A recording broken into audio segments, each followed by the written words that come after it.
a bit tight.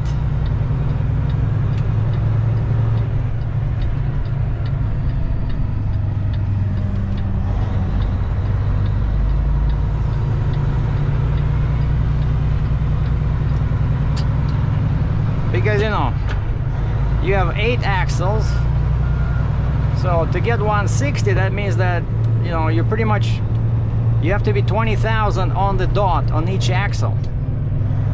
But the good news is that in New Jersey, where I'm loading, you can get more than 20 on the axle, you know. And the same in Pennsylvania and same in New York. And so I'm usually overloaded. Well, not overload, but heavy. I'm usually heavy on the rear. And so I want to ask for, let's say, 23,000. Or maybe I'll just ask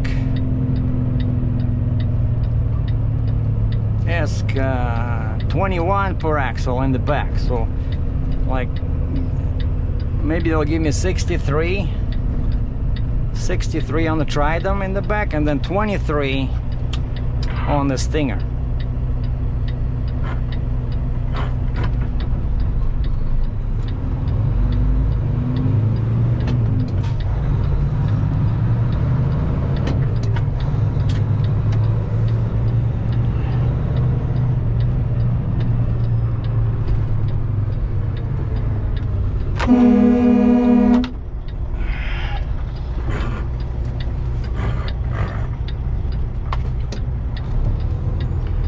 As soon as I turn off my flashing lights and I just left the right light, the guy in a stupid Canada Post van started accelerating in the curb lane. Where do they find these guys? You know, like you were when I had my flashing lights on. Yeah, this guy. When I had my flashing lights on, he was holding back. But as soon as I turned them off and I started showing right signal, just one signal flashing, he tried to pass me. Oh shoot. We have a winner over there.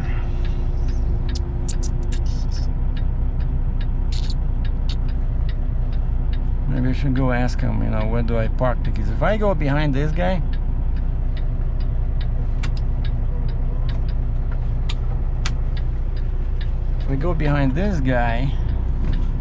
my rear axle might be sticking out. But if I stay like this, somebody can hit me over there.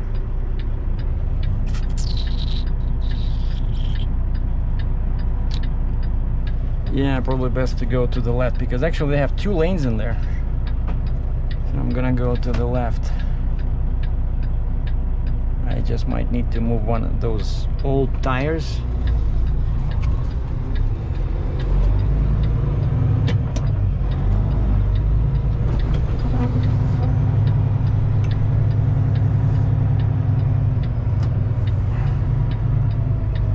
As long as my rear axle is off the pavement, I'm okay.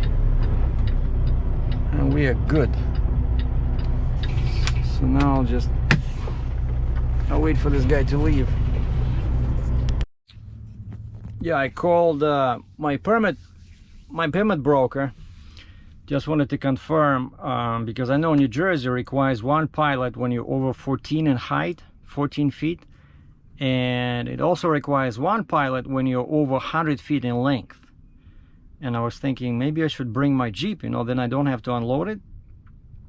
But with the Jeep I'll be 107 feet long. And so I called my permit broker and I said, do you know if they want 1 pilot because of the height and let's say 1 pilot because of the length, can it be 1 pilot or does it have to be 2, you know?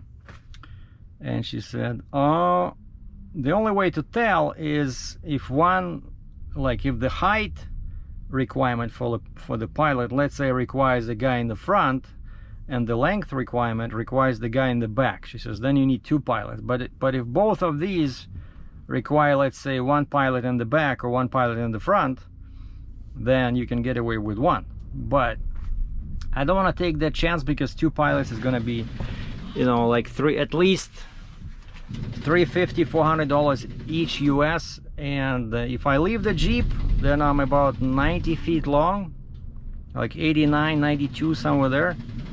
And then New Jersey, I only need one pilot for sure, just because of the height. I was just checking. Let me just show you here. I was just checking. They sent me a drawing for this rig. So it's basically, it's like a piling rig. But I still don't have the rate confirmation. But I know all the dimensions, so it looks like this. You know, just a typical kind of like excavator chassis, right, with a boom. So some people call them drill rigs, whereas actually they're piling rigs, right? So they just they have a thing that goes up and down, and it hammers the stick or pile in the ground, right, when this goes like this. And one cool is everything, you know, give it to Germans to be precise, everything is in millimeters. So the height is in millimeters, but there's one little catch in here. It says, so it's 3.8 meters or 3,800 millimeters over here, but then over here it says 3,860, another 60 millimeters or 6 centimeters if there's a swivel, including swivel. And I'm not sure if they're taking off. If it's 3,860, then it's not good. And also here, another cool thing is that you see this is the sprocket, right? So this is the heavy side, and even if the sprocket is this way, the center of gravity, Schwerpunkt in German, center of gravity is 1.2 meters ahead of the rear axle. So if this is, you know, facing the rear of the trailer, of course, otherwise you're gonna hit the truck. So the truck is gonna be here, it's gonna sit on the trailer facing the rear. I will need to move this as close as possible to the front, pretty much till this touches my neck, because of this situation where the center of gravity is so far off, you know, because of the boom. And that's always the problem with these piling rigs. There's always too much weight in the back, you know, and that's why I want to bring the Stinger, because the Stinger can allow me, they might give me more weight, I don't know, because of the gap, 14-foot gap, but that's the load I'm looking at.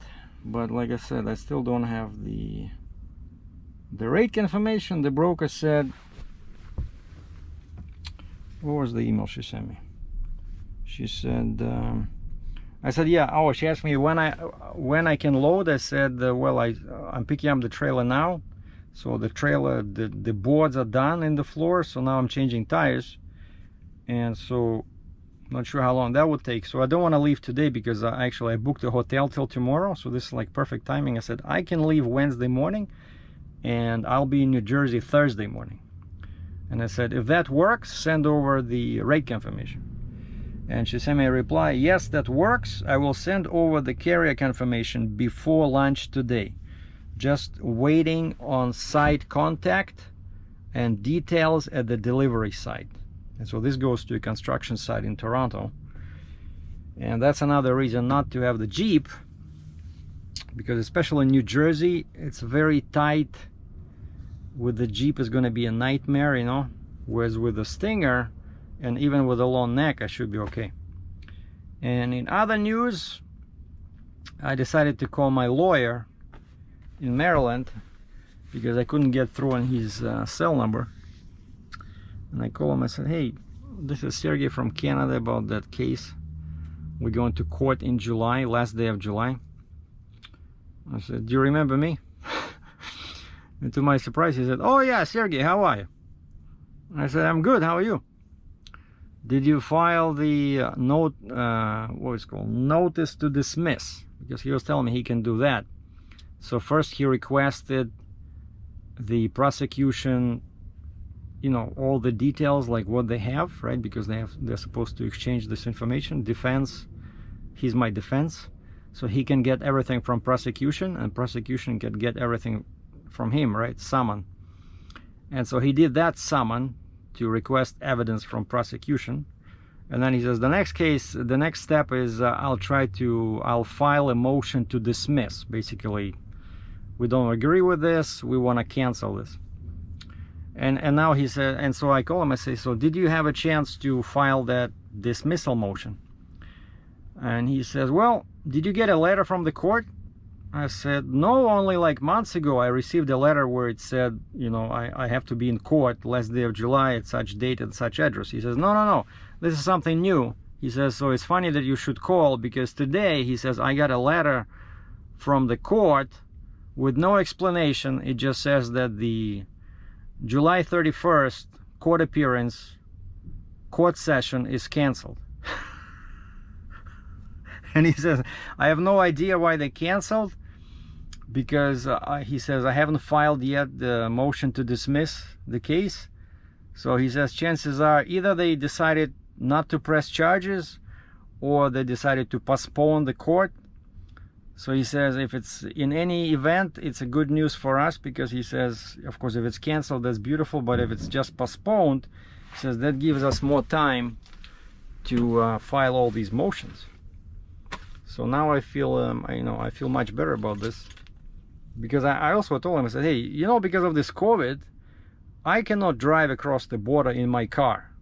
And so for the court to require me to drive the truck is ridiculous, right? Because, you know, I can take loads across the border, but I'm not supposed just to get in my truck and drive empty to Maryland just because I have a court date, you know?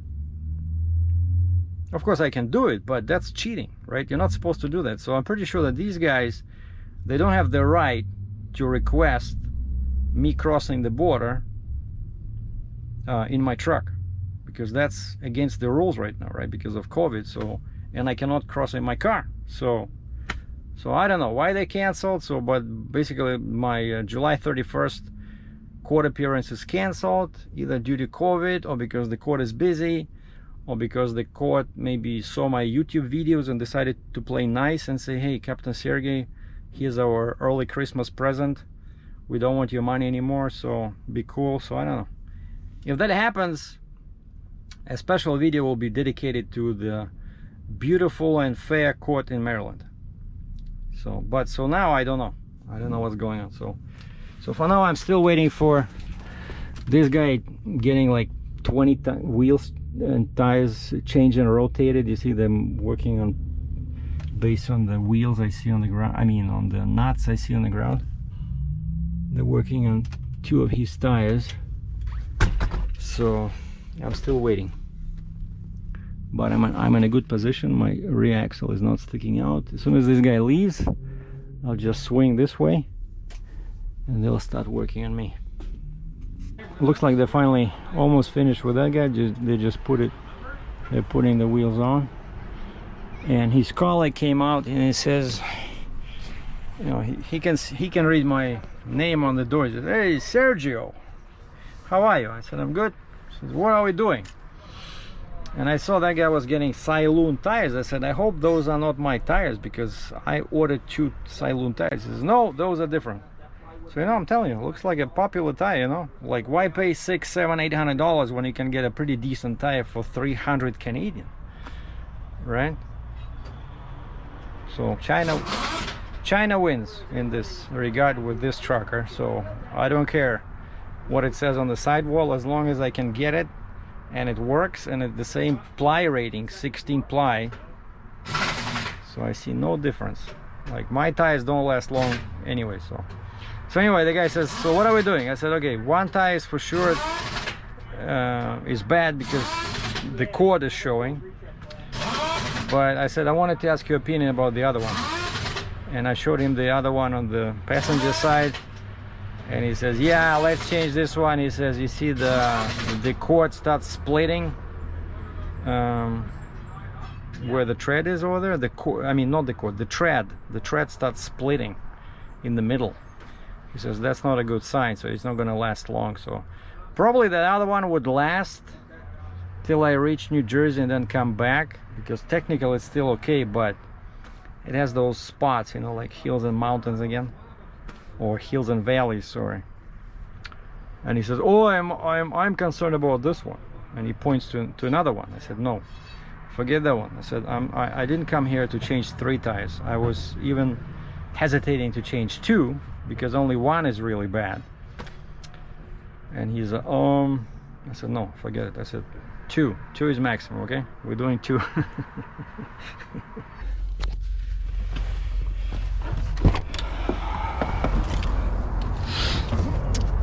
So the tires are changed, but one weird thing happened when I started driving. I'm not sure what's going on the heck with this trailer, but the booster was pushing me sideways.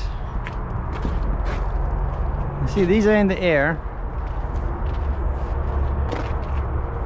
Everything is cool here, but the pusher,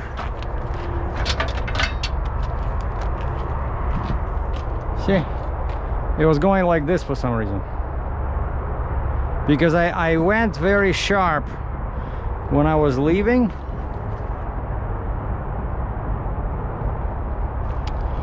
I went very sharp, like I was doing a very sharp turn, and for some reason now it's stuck in this.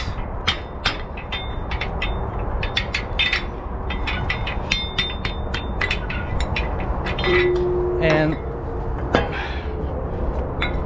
all the while I was driving from the shop, which is about only 2 kilometers away,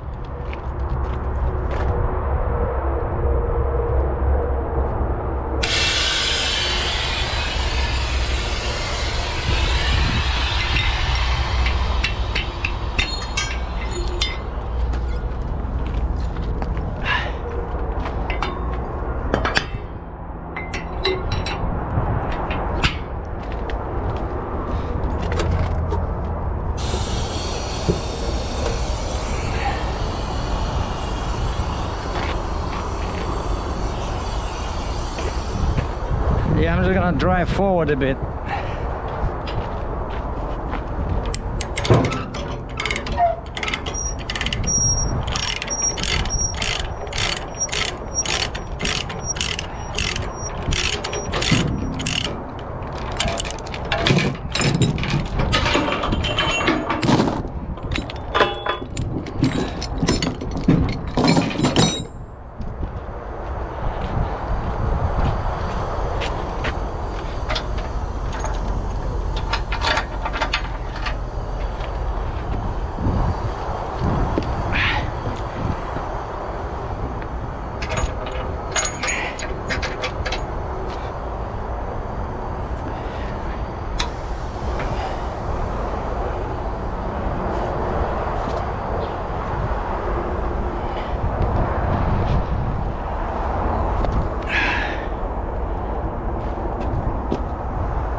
All right, so I gotta turn left for this thing to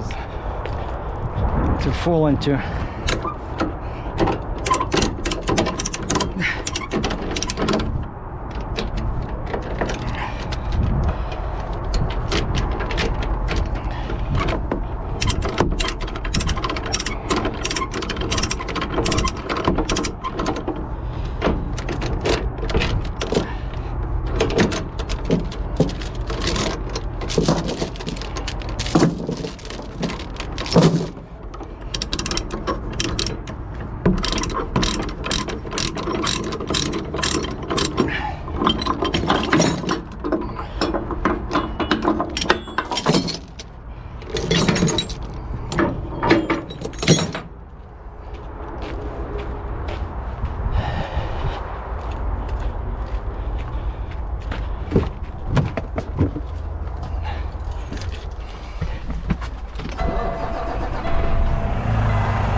right, so now we're good. See? No air here, no air there. Yeah, the guy was saying something about these. Yeah, about this one. He says next time when you come back, so they're gonna order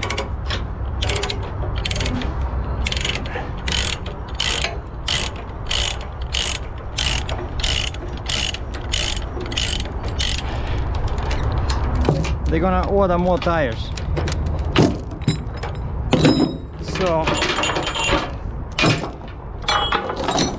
So 2 tires plus installation, and I don't know why they switched.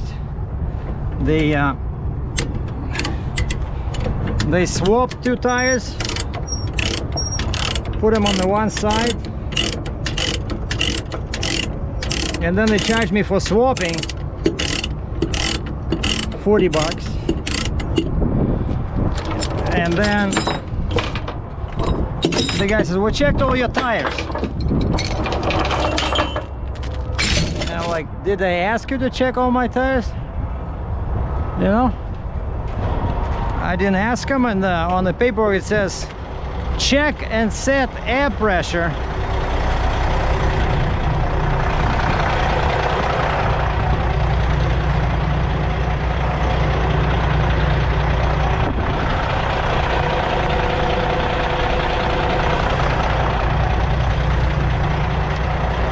Check and set air pressure on all tires. And then I asked him, I said, "Hey, did you put 125 psi as I asked you to in these 2 tires?"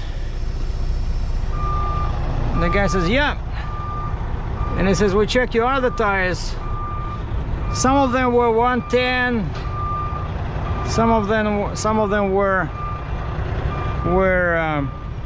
anyway." But he says between 110 and 130. I'm like, what the heck? Why didn't make them all the same?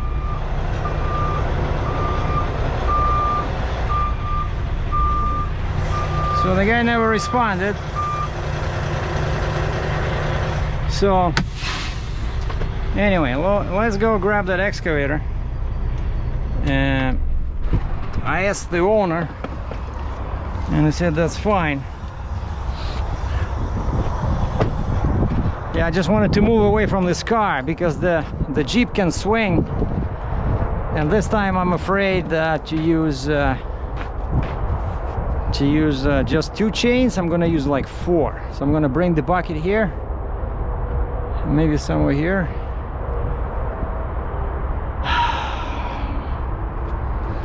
But these chains are useless. Or I can actually use these ones over here. No, but I cannot hook up, right? That's always a problem with this setup, because it's very hard to get to the chain compartment over here.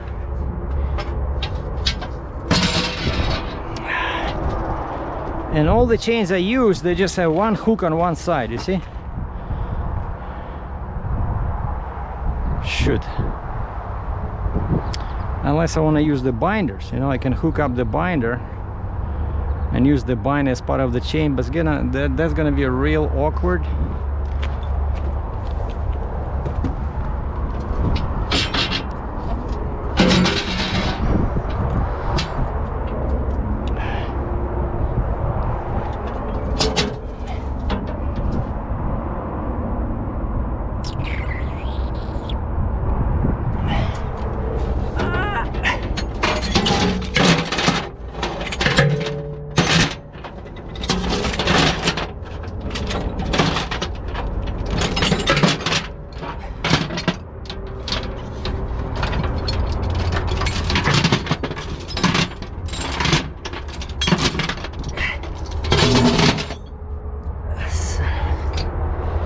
All right,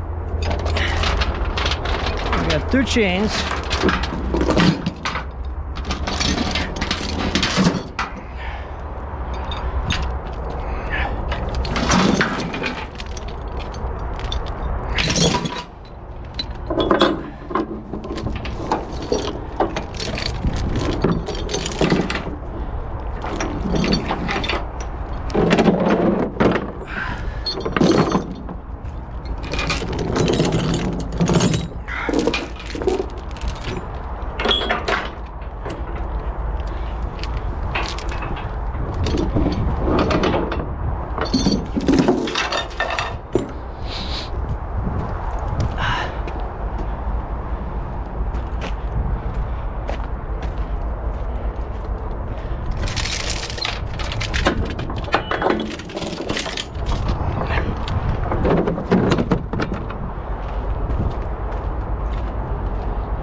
This one is too short.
It's on. Somebody left the key on. I hope it starts.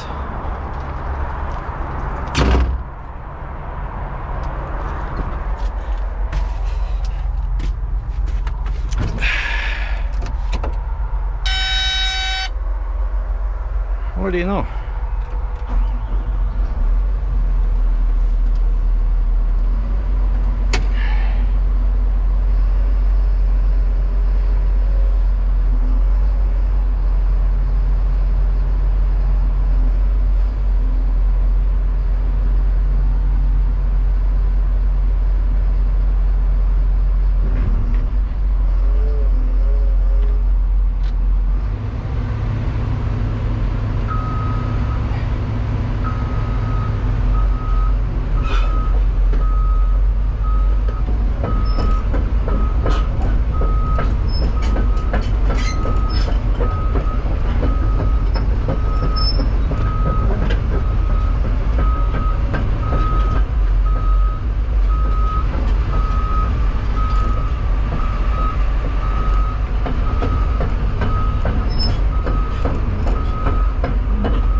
Actually, yeah, it's not gonna.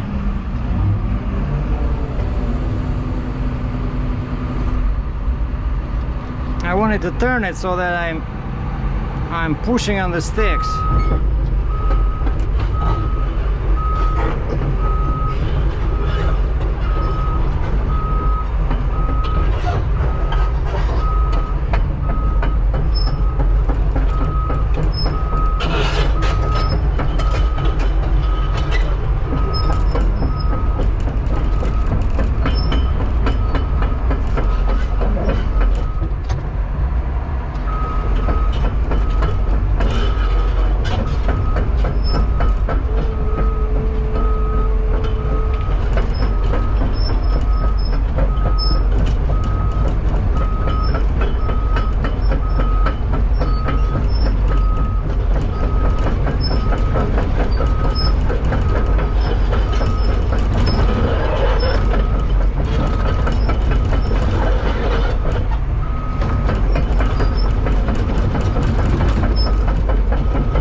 right, will this go in or not?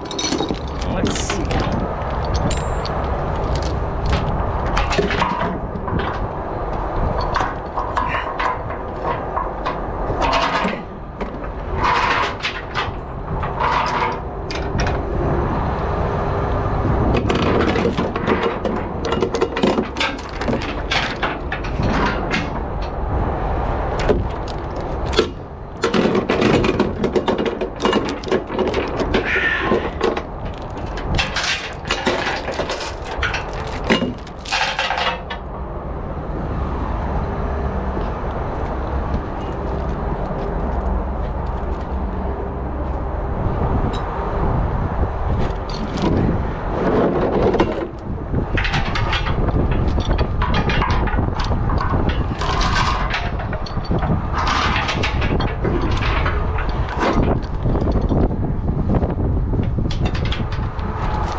that's how that guy in South Carolina, that's how he dropped it, you know, because he wasn't properly centered.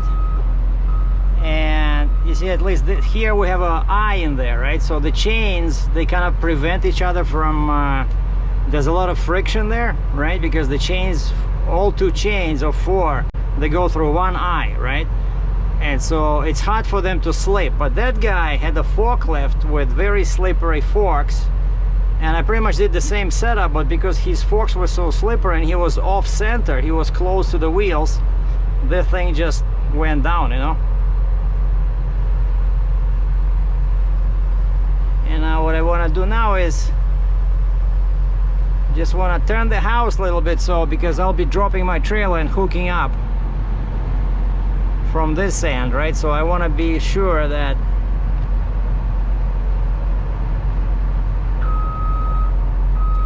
the front of the Jeep points away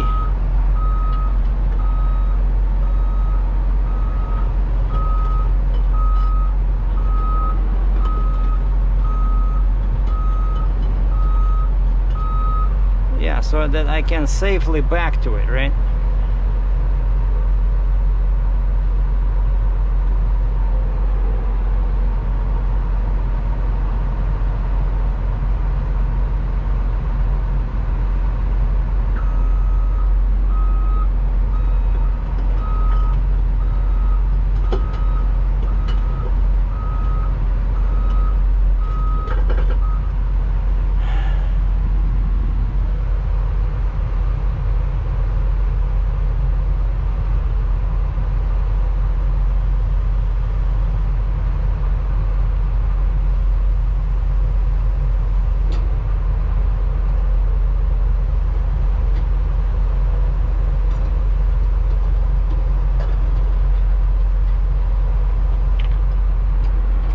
That's it.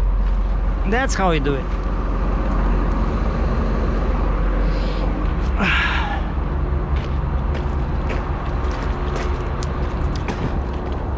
You gotta be very careful. You gotta do it slowly. No rushing.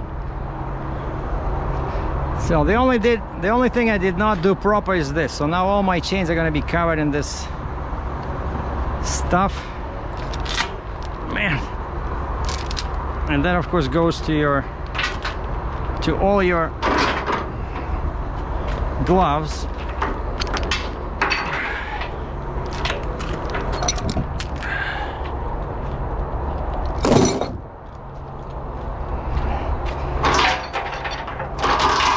Yeah, see? So this is much safer than using a forklift.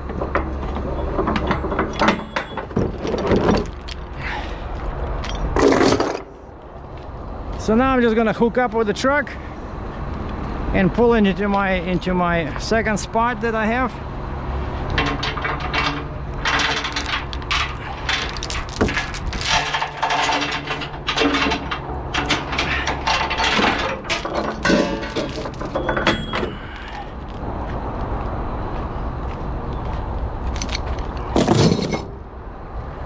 I'm still concerned about that stinger. Why it was dragging like that, you know? And usually if you see something like that, then it corrects itself. But I was driving all the way, you know, like 1.5 miles to here.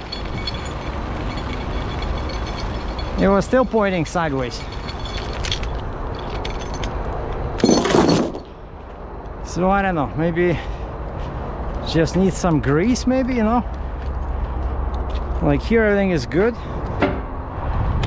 All right, the pins are good.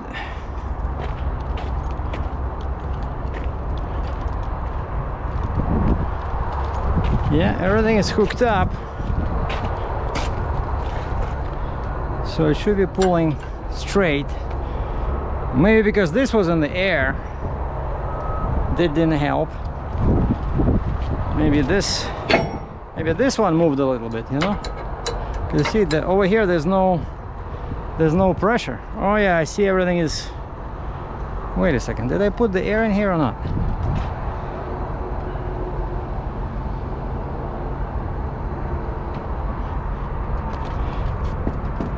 Yeah, the airbags are full.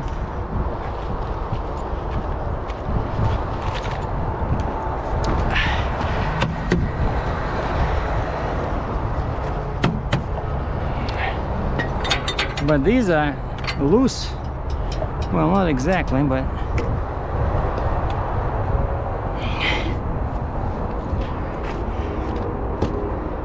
I think it has something to do with this, because I lifted this and probably this one shifted a little bit.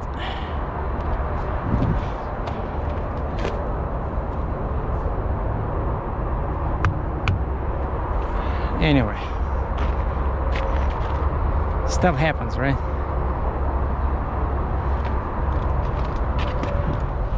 All right, so I think we're good. I'm gonna leave gloves in here because I'll have to hook up from this end. Oh, actually, hold on. I need gloves to unhook from the trailer.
Where's the second mirror? I don't see the second mirror.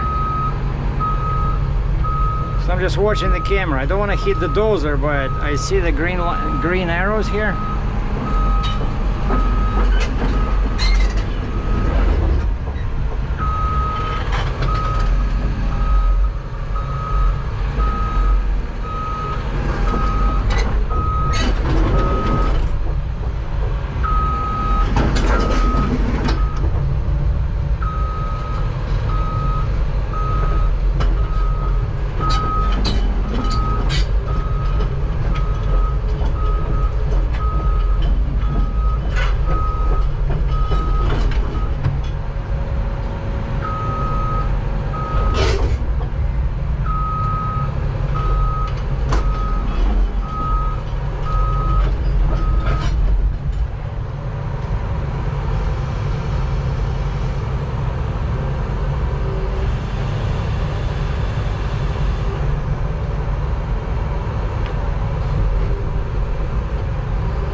That's it.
So now we're just jerking forward with the brakes pressed on the trailer.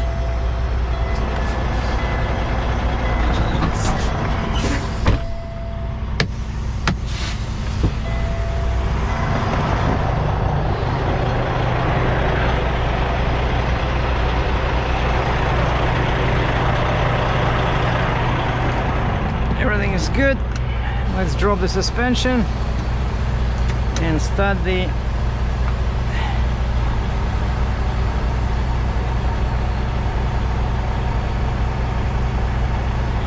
I forgot, how do I do it usually? Well, yeah, I gotta do it anyway.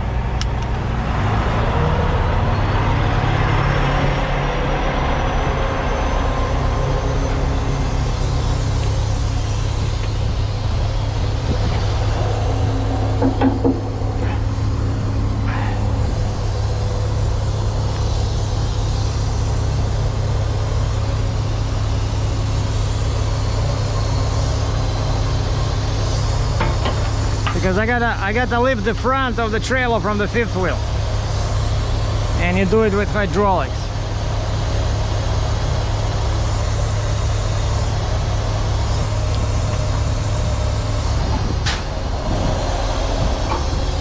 That's it.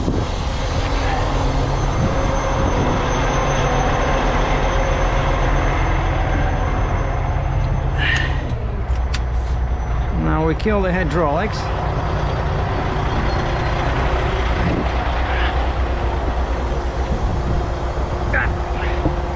And I always double check. I touch the hose to see if there's any pressure, because once it happened that I disconnected and there was still pressure in the hoses, and that was not a good experience. I had hydraulic oil all over my face, my pants.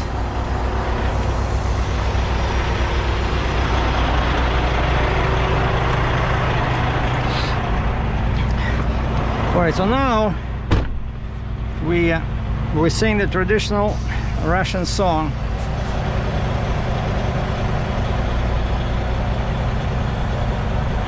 А я еду за туман. А я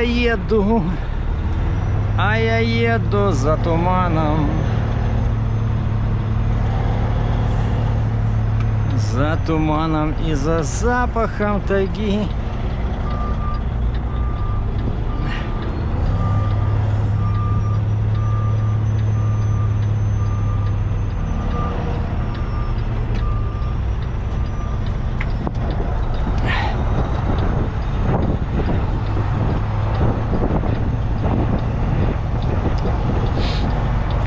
If somebody, 40 years ago, no, maybe 30 years ago, told me that one day I'll be operating an excavator, unloading a tandem Jeep, and then operating a semi-truck with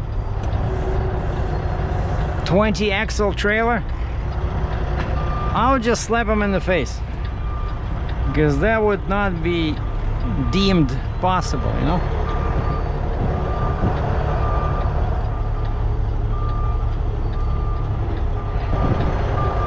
And I know people from UK and all those, very strict rule kind of countries. They're all like, how are you guys doing this? Did you go through some certification? Do you have any papers that prove that you can actually operate that machine? I got news for you. Nobody cares. Nobody cares. You show up in the port, people say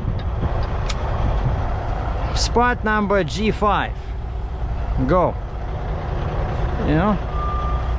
and you go and you spend 2 hours looking for your spot G5 where your machine is supposed to be.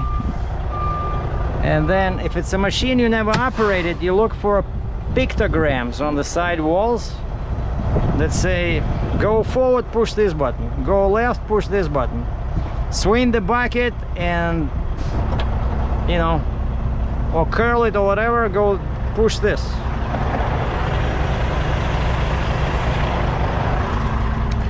So you really have to be, you know, a total idiot not to learn it, because it's designed for little children, because it's all pictures.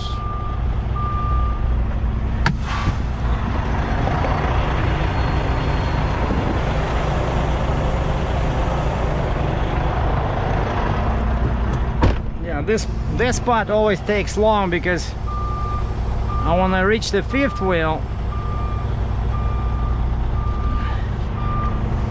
and then I'm gonna raise my suspension.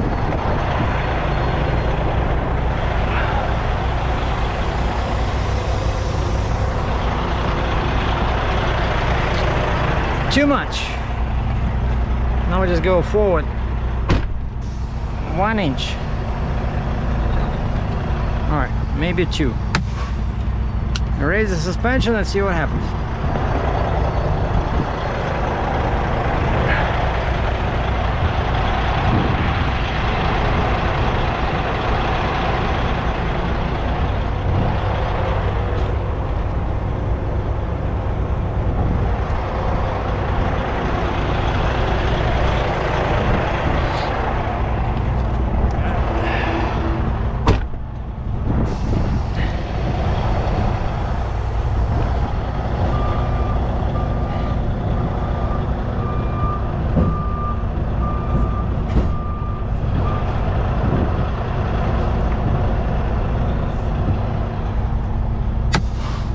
Did it hook up?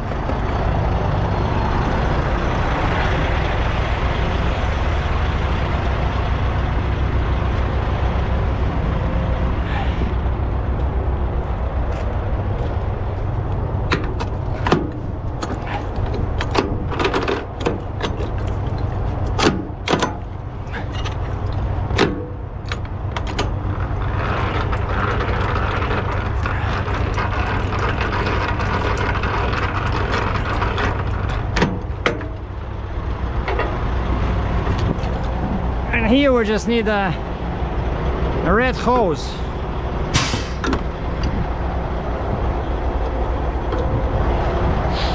Otherwise the brakes will be on, right? The emergency brakes.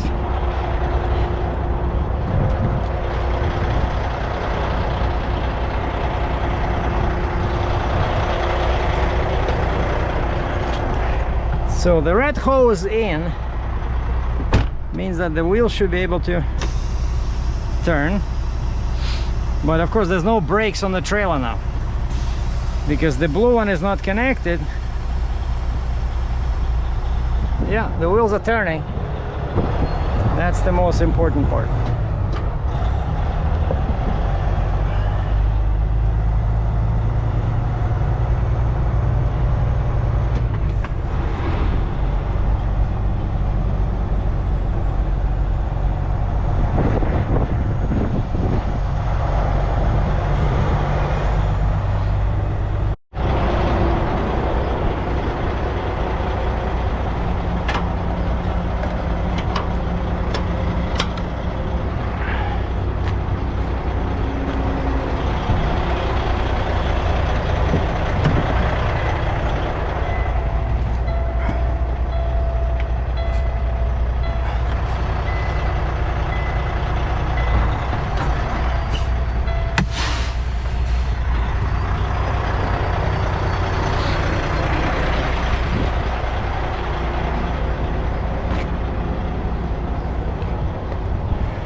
Oh, and while I was doing all this, I checked my email, and I have the rate confirmation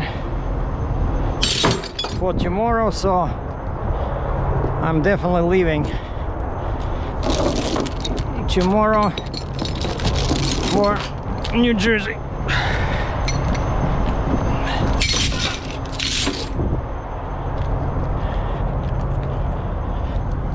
All right. So next video will be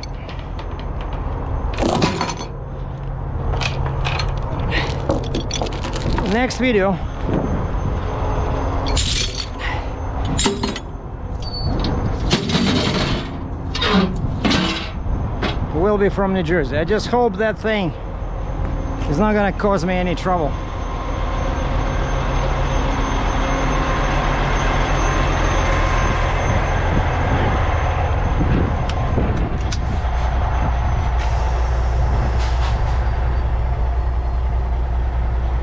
Just made sure that I have the cable.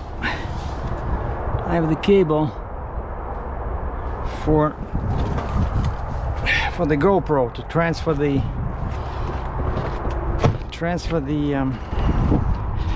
footage. And something funny happened, like just one more thing, has nothing to do with tracking, it's just about my dealings with a famous Russian accordion player who I bought a brand new accordion from. And then his latest video, he is recording, and I see a guy in his what looks like apartment in Moscow.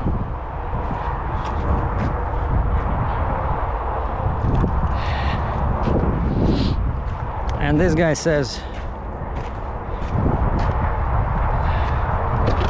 this is Yuri, like, you know, typical Russian name, Yuri. What was his name? I forgot the last name. But anyways, it's a pretty famous, kind of like he was a teen star. was 14 or 15 years old, this guy, this Yuri guy, was a front man for a super crazy popular band, and they played these, you know, super soft, super lyrical, kind of like cry your heart out songs about, mostly about love. All right, and so what's his name? Yuri Shatunov. Yuri Shatunov in Russian. Yuri Shatunov. And so this Yuri Shatunov was a all girls, all teenage girls were in love, you know, like he was gathering thousands of people at stadiums and concert halls. Like it was such a crazy popular band because we had nothing like that before. And this was like 85, 87, 1985, 1987. And then they had a fallout. I think in 1991 he left that band, and the band was called Laskovy Mai, which sounds a bit funny in English because it's Laskovy means tender, and of course Mai is May, like the month.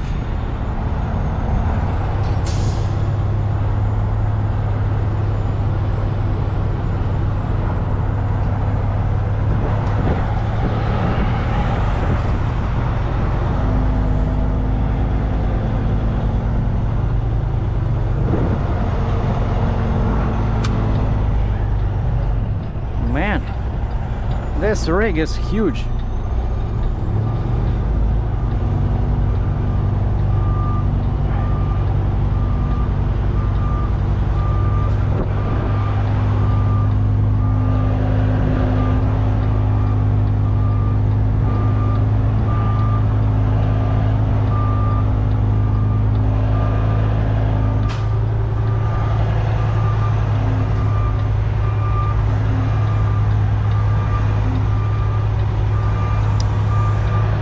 And so I'm watching a video of the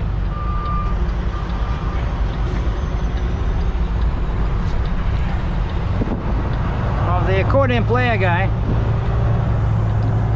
and it says, today we have a special guest, Yuri Shatunov, who ordered a custom accordion, like super expensive, you know, deluxe version with everything in, and like the price is like 350,000 rubles, which is roughly like 4,800 US.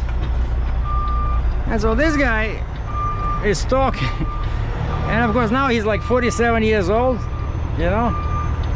Is the age of my brother. My brother was born in 1970, so this guy is, but still looks very recognizable. I know, it was like amazing. A guy that everybody used to know when he was like 15, 16, as this super famous star,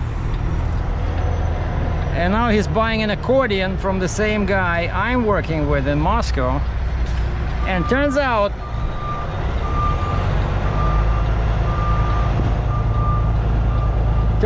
this Yuri Shatunov,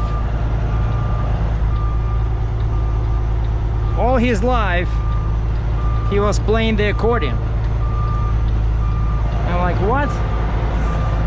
And he said, yeah, I just never showed this to the public when we're doing concerts and stuff like that.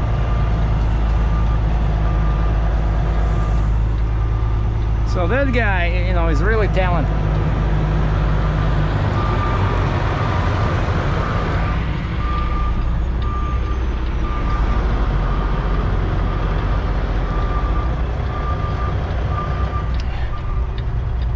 This guy is gonna be screaming at me, I think. Okay, let's see what's going on here with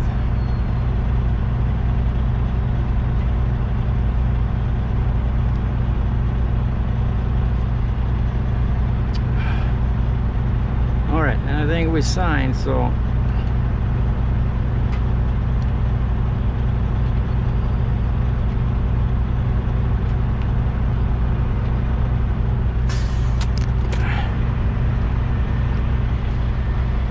okay, I just gotta take my glasses and my phone.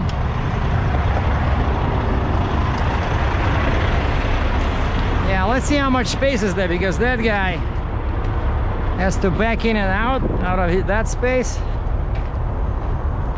and it's very hard to judge the distance. And again, why this thing got stuck, right? Why did it get stuck? Why it wasn't turning like it's supposed to? That's what I want to know.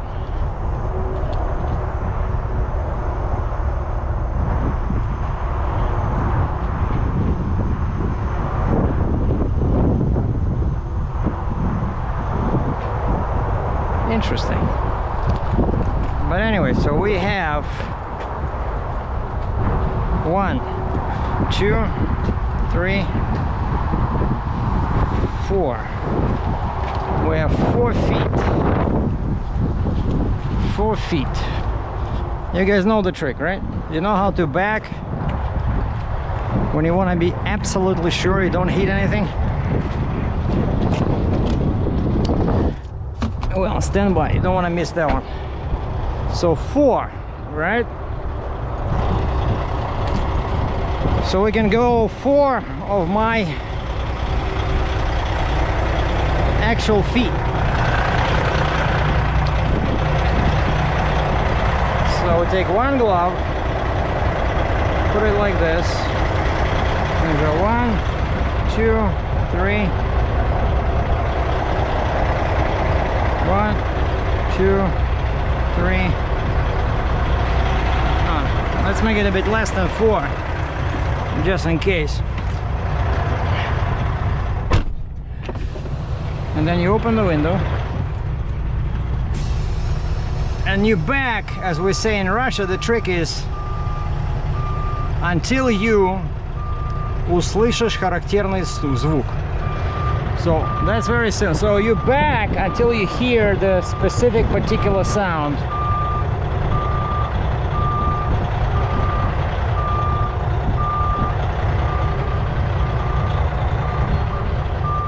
You see? And I think that should be okay.